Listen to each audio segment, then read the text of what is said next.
Good afternoon, everybody. Welcome to this session of At Home with Quest. I'm Bernadette, and as always, just a joy to be here with you today.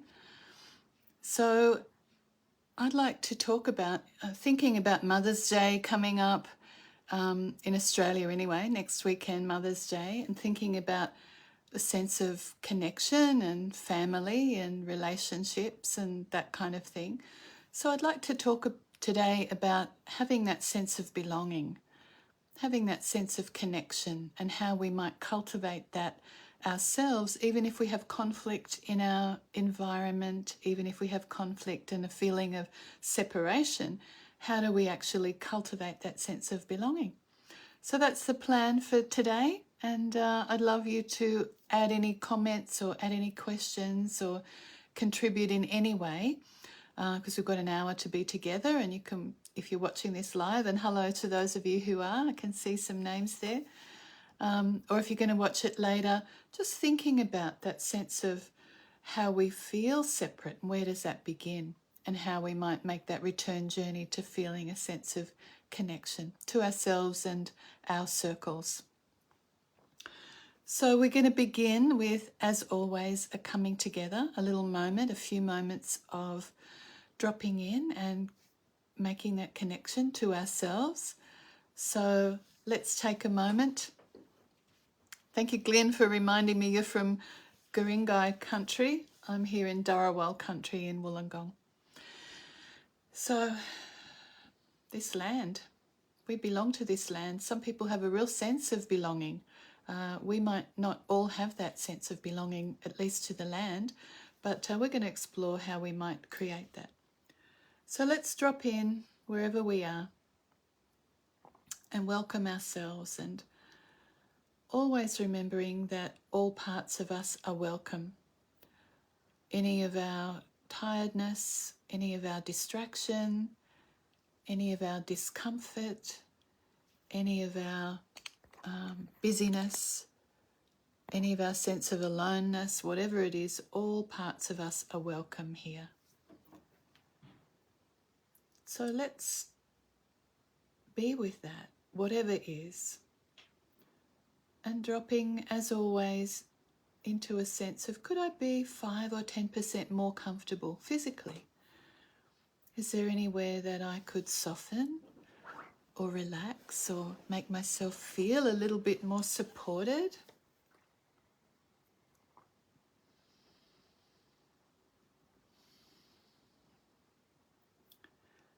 And sensing into the physical body,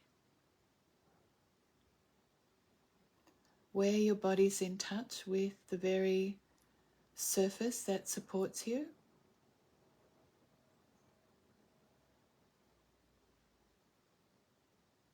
Feeling that contact.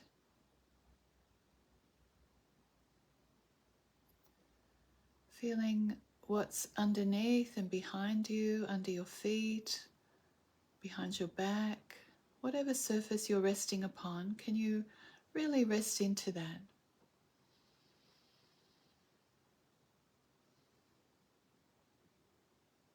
And feeling the touch of clothing on your skin.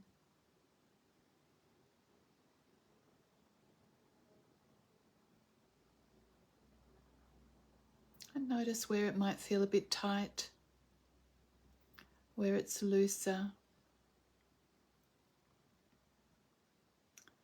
The temperature that the clothing helps to create.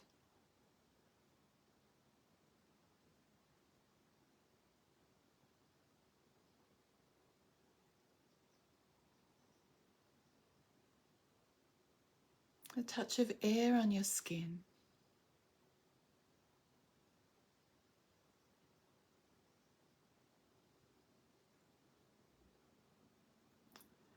And maybe you like to sense, as I do, that underneath this support that I'm resting on, underneath the foundations of this building, is the earth.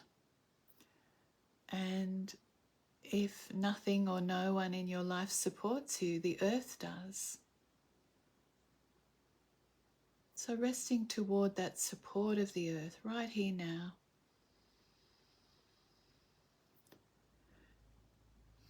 we can for this moment trust that.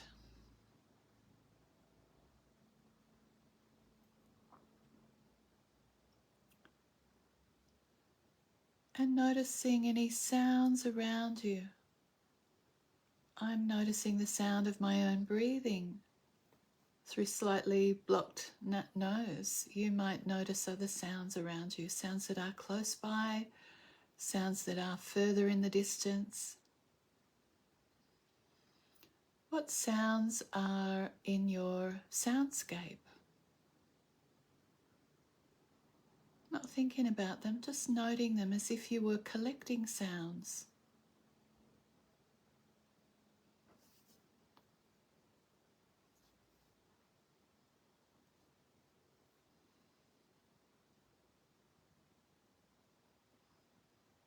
And you might even hear the sounds close by, sounds of your body, sounds of breathing, sounds of digestion.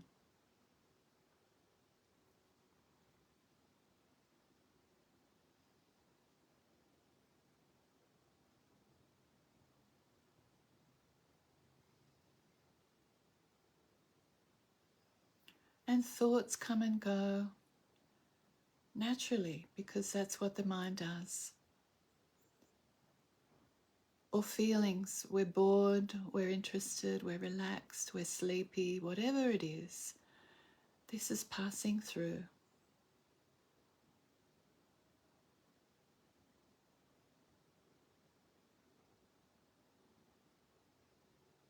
So aware of sounds, aware of sensation,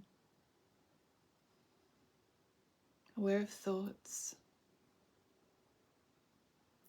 And just for a few moments more, aware of your breath, the breath that's coming and going all day long, naturally and without any effort on your part. Can you just bring awareness to that natural rising and falling of abdomen or chest?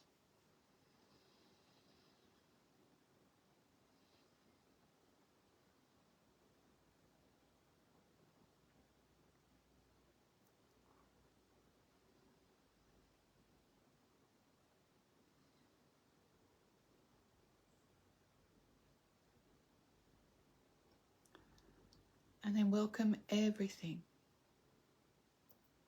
Physically, whatever sensations are here.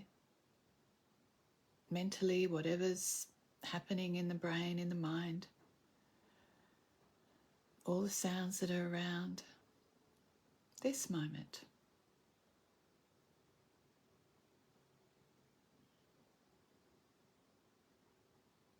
And when you feel ready, you might like to have a little stretch as you just gently bring your awareness back, maybe deepen your breath, maybe move a little in some way, and just come on back. Become more external instead of internal. Or you can stay there with your eyes closed should you wish. So I wonder if you, like me, feel different even after just a few minutes of pausing and doing that little mindfulness practice of just being present with what is. I'd love to hear, and I really invite you, please, to contribute today. I'd love to hear what your thoughts are about a sense of connection or disconnection and how we might cultivate that sense of belonging. So I've been reflecting on the idea of belonging because we have all experienced, I'm sure, a feeling of not belonging, a feeling not included, not good enough, not part of. You know, when already we're hearing about, certainly in this country, Mother's Day coming up, and many people feel like they don't belong to that sense of family, that sense of celebration. We have conflict in our relationships, and that can generate that sense of not belonging. So I've been reflecting, and I've got a few notes in front of me, on a sense of belonging and how we might cultivate that. So 2 things that have been helping me, just before I get into what I want to talk about today. Been looking at the picture of Earth from space. I'm sure you know all that picture. It's known as the blue marble, that very first one that was taken from Apollo, whatever, 12, 13. Known as the blue marble, that beautiful blue ball floating in space. So I've been looking at that, and I've also been looking at another picture that was taken from one of the space shuttles that's just exited our bubble of our solar system. And just before it exited, the camera turned around and took another photo, the last photo, and it was taken through the rings of Saturn. And you can see in the far, far, far distance a tiny blue dot. This photo is known as the blue dot. So I've been looking at the blue marble and the blue dot. And this tiny blue dot is the Earth. And, you know, when you think about it from that perspective, everything we've ever known is on that tiny blue dot. All of our history, all of our ancestors, everything that's ever been created, everything we've ever known, all the people we've ever known, everyone that's been born and died, it's all happened on that blue dot. There is nothing else. And somehow that's generated a sense of belonging. And I belong to this blue dot. I belong to this solar system. I'm part of that. So that's been something that's given me a lot of joy, and that sense of belonging. You know, sometimes just temporarily, but that's enough. And another thing too is just reflecting on trees and the fascinating story of the mycelium that's underneath the soil, and this whole incredible communication system through fibers of fungi and all this mycelium, connecting even trees of different species, connecting the whole lot.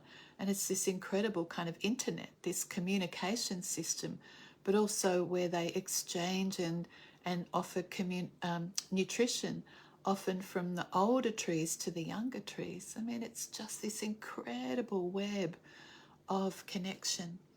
And a wood wide web. Thank you, Glenn. I'm going to use that. That's just brilliant. A wood wide web. So that has also been reminding me of a sense of connection that's implicit in our world. And in fact, I remember reading ages ago, the very internet itself, the World Wide Web, is all about connection, but also a willingness to agree, because it's people all around, computers all around the world, that actually have to agree to cooperate for the whole thing to work. So it is an amazing and immense and vast experiment into humanity cooperating. And we are, as even though it doesn't look like that or feel like that when you watch the news, we are a species that is actually cooperating. The mystics and the scientists are actually agreeing that if you pull back and look, we are evolving from just our caring about our kinship circles to being much more pro-social. So, we can, the Ethernet, yeah, thanks, Jeanette. So we can trust that we are connected and that we are cooperating. So how do we keep that sense of belonging alive in ourselves? And I've taken some notes from Tara Brach, who, if you don't know, I recommend you Google her, and she's a fabulous teacher of Buddhist philosophy and a psychologist, and just a wonderful human being. And I've been reflecting on her sense, her inner reflection. Whenever she begins any kind of talk, she reflects internally on a feeling of we're friends, we're all friends. And so I've borrowed that, and I notice when I intentionally move to a sense of connection, that we, me and all of you watching, all of this Quest community, some of maybe the anxiety that I might have about being a teacher or giving a talk, or some of the anxiety about wanting to do a good job and getting it right, all that kind of self stuff that happens in the brain just softens a little, and I can make room. And I was reminded, Tara Brach also wrote about Mother Teresa said that if we have no peace, it's because we've forgotten that we belong to each other. I love that. If we have no peace, it's we've forgotten that we belong to each other. It's so simple and true and profound, and that's the real centerpiece of what I want to talk about today, the awakening of our hearts and that rediscovering our belonging as a felt experience. So as we begin, I'd like you to reflect on, I invite you to reflect on, and you can put some comments in if you like, where do we feel cut off? How do we feel cut off from a sense of belonging? Because it's really common to feel that. And, we're conditioned to feel that. We come into the world just as this unconditioned being. Here's a bit of Human Development 101. When we're born, only about 15% of the brain's wired up. And according to where we arrive, whatever environment we find ourselves in, we take on the conditioning, the beliefs from the family, from the culture at large. And we take on stories about who we are. And often the caregivers, the parents tell us who we are. Oh, you're the good girl. You're the naughty one. You're the responsible one. You have to look after your others. You get messages about you're the black sheep or you're the clever one. So we take on a role that fits. It's unquestioned. It's not a conscious thing. People tell us who we are. Then, of course, they tell us who the others are. And we understand that there are people like us and there are people who are different from us. That's the seed right there of a sense of feeling separate from. Because we're told, and often we get a lot of kudos for feeling like this is our mob, we barrack for this team, we belong here. And we get a lot of support around that. And that feeling of the other, that separation, that sense of different engenders a bit of fear. So we get told who we are, we get told who they are, and of course we're all living in the I'll be happy when story, that, we can't be happy now, but later on when we get this, when we get that, when we achieve this or that or do this or that, then we'll be happy. And we're all enculturated. And it's very rare that we get to question the truth of what we've begun to believe about ourselves. It's very rare that people do that. And it's a great and often uncomfortable space when you get to question, what if the truth of me is not how I've been taught to think about myself? And that's the whole journey of life, I think. So when we're believing that our happiness is dependent on a future time, when we've got all our ducks in a row, when we believe that we're separate from the other, and when we believe that we've got this role and this is who I am and this is what I live with, our second nature, we live in really small and confined senses of ourself, don't we? Our identity shrinks down to that, and we're living in beliefs of what's wrong with us and we're separate from others. That's when that's that abyss. The mind makes the abyss and the heart crosses it.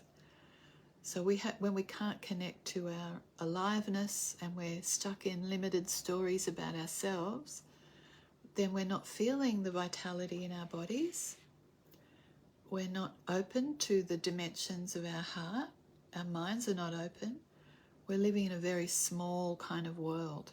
And, the evolutionary journey of humanity is to wake up from that sense of separateness, really. And in terms of the brain, there's this dominance of the primitive brain. We've evolved from that reptilian and that limbic system that keep us in fight, flight and freeze, that I'm separate and I need to defend about that. And it's a very confined way of living. But a sense of belonging and a sense of wholeness and a whole sense of whole brain living is expressed by the most recently evolved part of the brain. That's the integrated part of the brain where all the parts talk to each other. And there's a synergy there, there's a balance there.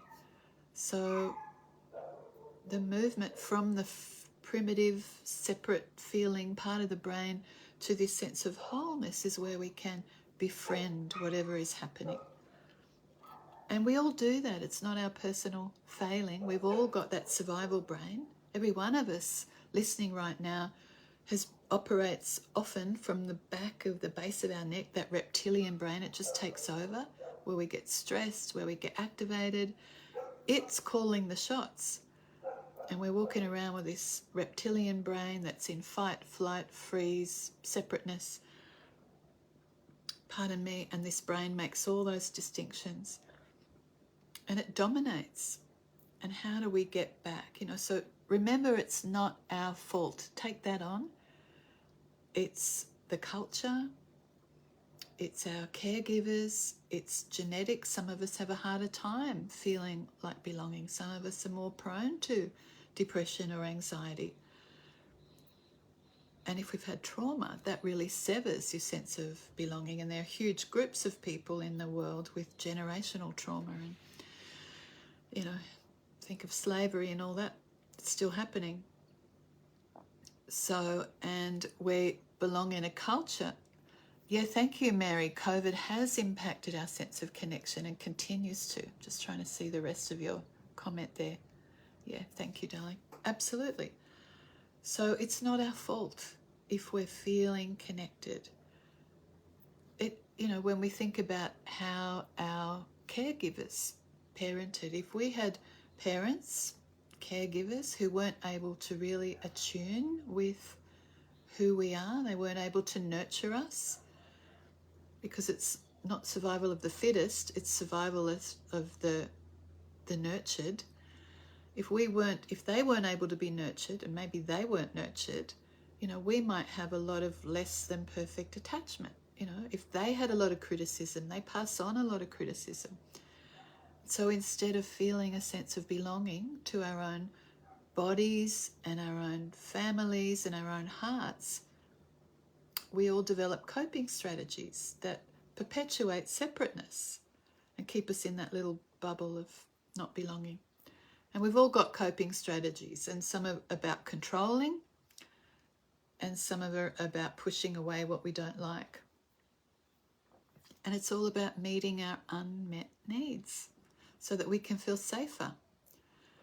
And all the strategies are pulling away from people or pushing people away and judging them or keeping them at a distance. That's the culture, being aggressive and judgmental. The bottom line, creating difference. And the aversion, trying to run from things, or the grasping, because something makes me feel better. We've all got those things. And the unmet needs is what's driving it. The substitute for love.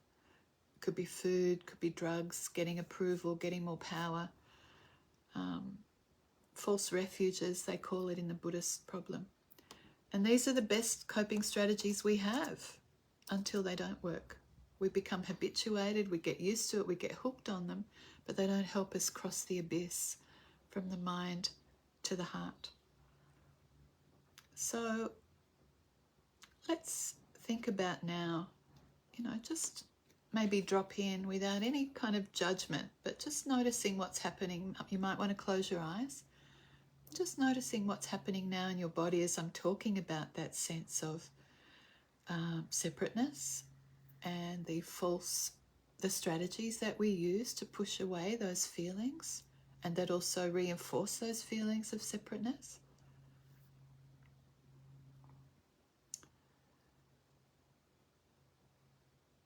Noticing what's here now in your living body.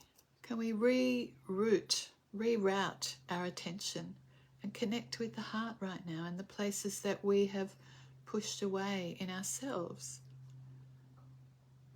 And by rerouting, making a U-turn and bringing that awareness to what's right here now, then we can maybe offer a little bit of compassion, a little bit of loving kindness, a little bit of mindfulness, okay? So we have to be present first to hold with care what's here. And here's the two kind of ways inward. you ask yourself, what's happening here? What's going on right now in this moment? So this is awareness, this is mindfulness. Just ask that question, what's going on inside me now? The power of the question just helps deepen our attention.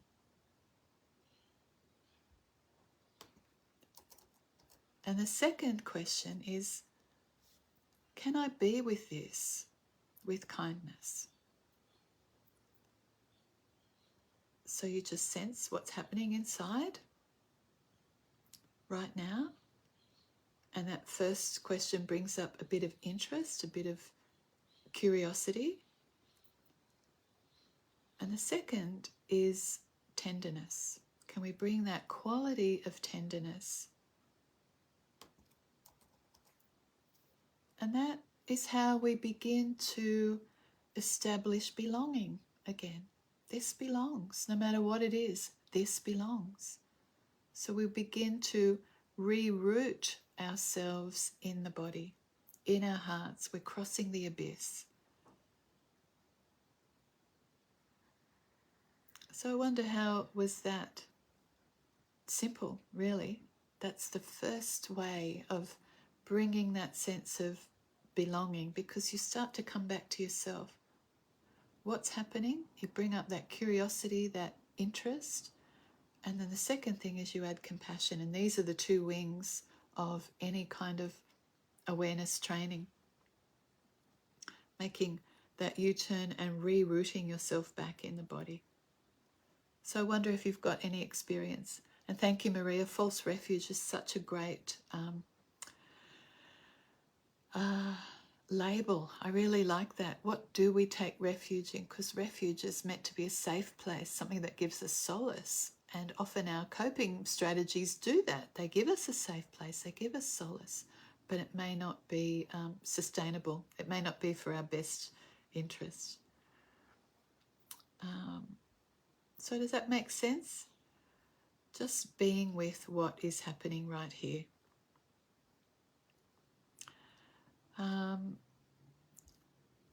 And the other thing that I want to share with you is a practice I've been doing. Again, it comes from Tara Brach, and it's a sense of whatever it is that I'm noticing outside, just mentally say, as I said to you in the beginning, we are friends. And it's often easier when you start with bringing to awareness an animal.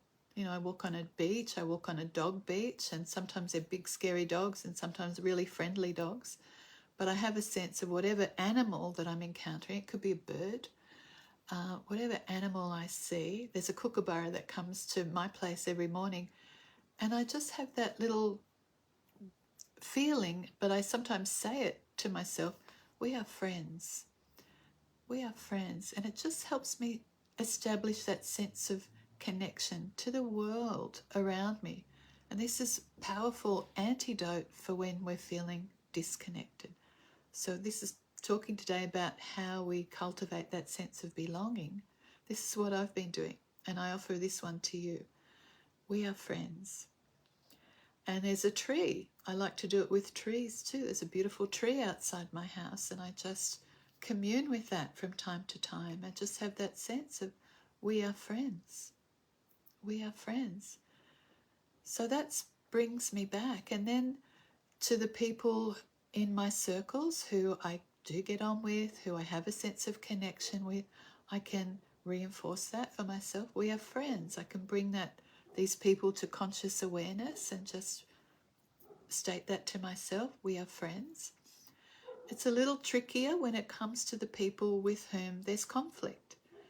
And, you know, that's an ongoing challenge for some of us. But I have that, if I can't quite bring to awareness with the people that I have difficulty with, that sense of we are friends, then I swap it to this belongs. Even this sense of conflict, even this sense of separation, even this difficulty, I just have a sense of, okay, this belongs. I'm not trying to reject it. I'm not trying to push it away. I just have a sense of, okay, this belongs. This is part of my experience. So I hope that that can be useful to you. We are friends. Start with an animal. Start with a tree. Start with something in nature. And then work with your beloveds, your friends, your circles of people. We are friends. And as I said, I try and do it in the beginning of an online talk, because you're talking into the void, talking into the camera, talking to people and having if I bring to mind at the beginning, we are friends, then it just lessens my anxiety. I do that with people that I walk past on the beach. I don't know them, and even without knowing them, without knowing their name, without knowing anything about their story, I can know that they want to be happy, just like I do. We all want to be happy. We all want to be safe. We all want to feel free of fear. And so I can wish them well in that way. We are friends. I wish for you. May you be well. So it all comes down to nuances of a loving kindness, a friendliness kind of practice. So this belongs. We are friends, or this belongs. Whatever it is, this belongs.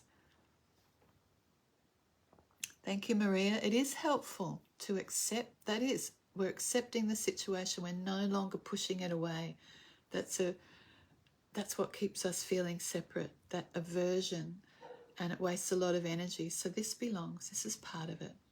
And it's, when the waves of emotion are really strong, it takes some practice to befriend that, to include that. But when you get that sense of this belongs, I care, you're offering kindness, and it's actually really courageous to do that. So shall we do that with ourselves now and offer a little loving kindness practice? I want to just punctuate this talk today with lots of little practices, so I'd like to do that again. Let's drop in again and see if you can make yourself 5 or 10% more comfortable.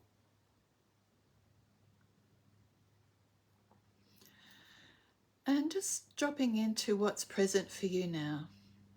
Any distraction, any boredness, any anticipation of the future, any thinking about what's coming next, or, reflecting on what's been, any kind of whatever it is, this belongs. This is part of it.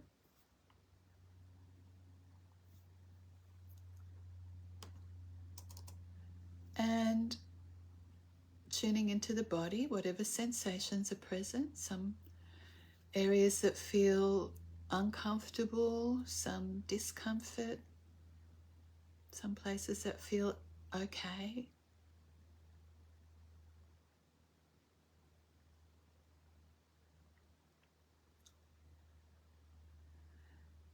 And just whatever's present, whatever's happening here now, could you offer a little appreciation to yourself? And it might be words that are kind of traditional phrases. You might want to borrow those words, like, a sense of self-blessing. May I be well. May I live with ease. May I have friendship with myself. May I feel safe. Whatever, even if these words aren't chiming with you, you might find your own, but that's a sense of them. Deepening your attention with yourself. May I be well. May I live with ease. What would that feel like? May I feel safe. May I be well. May I be happy.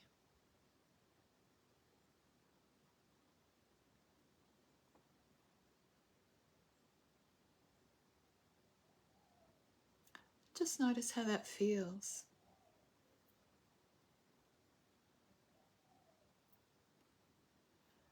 And then maybe extend that outwards to the circle that includes someone or something that you love. It could be a pet, it could be your garden, it could be people. And just knowing that even amongst your beloveds, your friends, that circle, just knowing that everyone's dealing with a body that sometimes feels not well and vulnerable, and everyone deals with feeling that there's something maybe a bit wrong with us. Everyone feels that we might be rejected or that we're going to fail. All our loved ones suffer.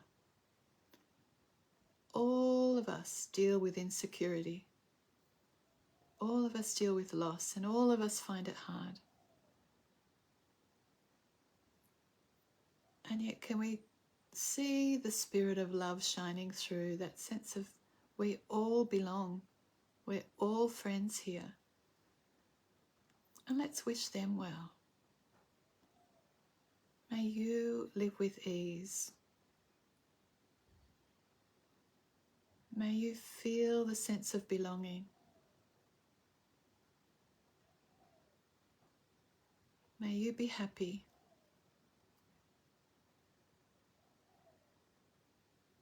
May you be well.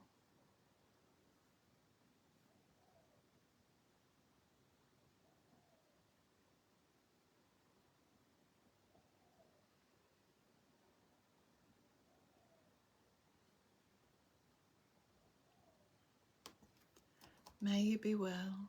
May you be free of fear. May you live with ease.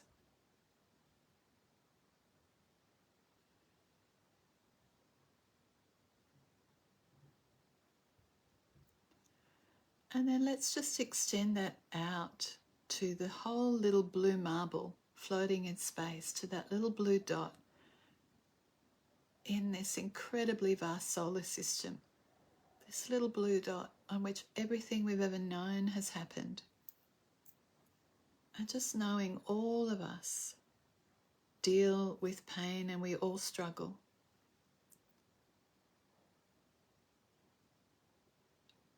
Just knowing that when we encounter anybody, they have vulnerability just like us. And they have goodness just like us.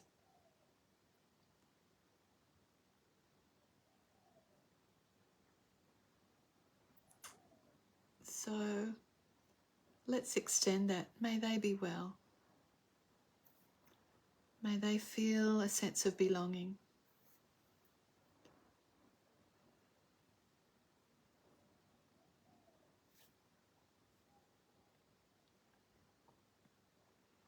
May they be free of fear.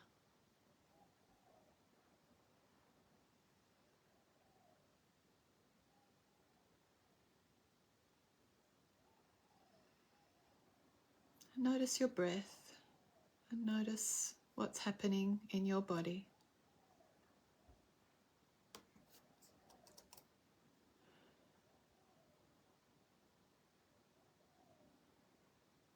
And come back to bringing awareness to someone that you trust, someone that has a healing presence. And if you don't have anyone like that, just make it up. Imagine a very wise and a healing being. That's someone that's trustworthy, someone that's accepting.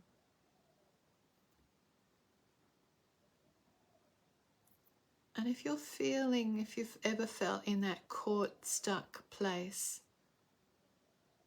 how would you want that person to be with you?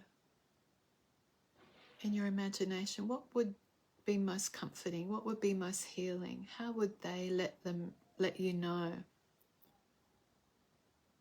And imagine the kind of presence that they would offer you. What words or gestures or touch?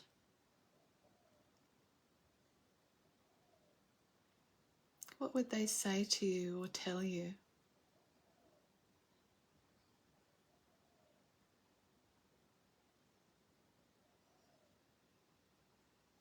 And what do you most want them to see about your goodness? What do you most want them to get about you?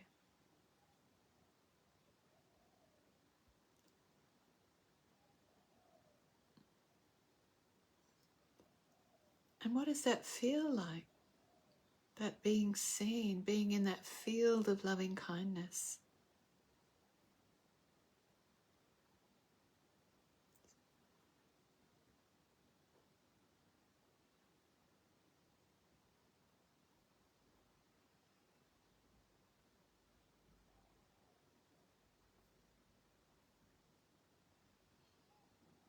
Can you feel that in your body?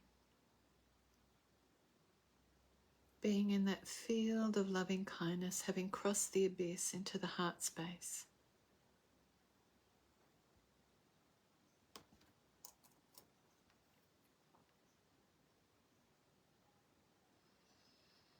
And breathe that in. Just a few moments of breathing that in.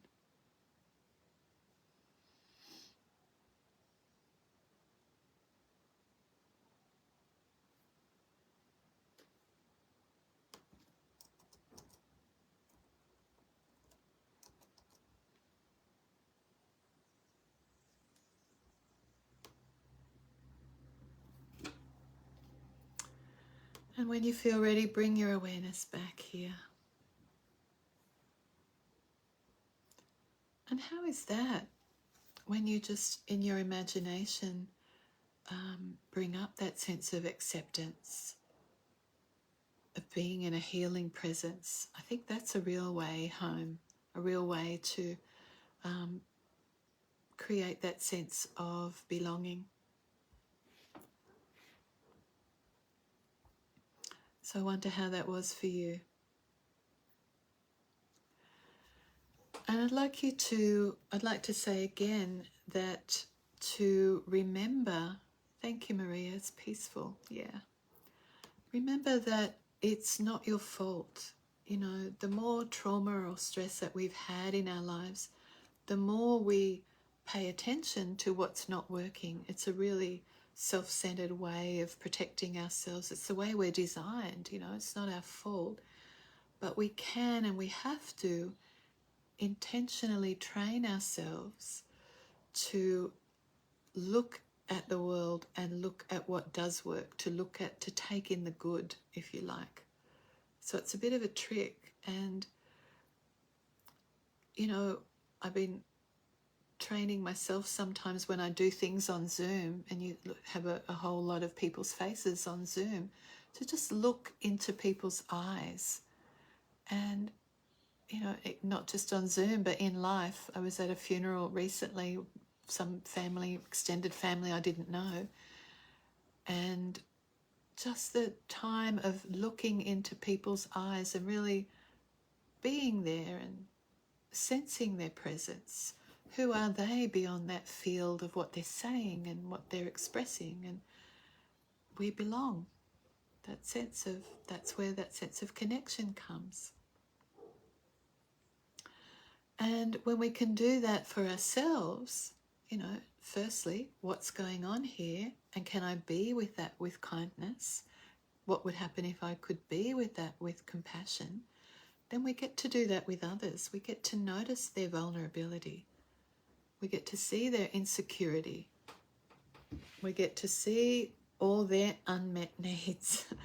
And, you know, those difficult people, it takes a bit of practice. But when you see beyond what they're saying, what they're expressing, to the unmet needs, the pain beneath, it's easier to, this belongs.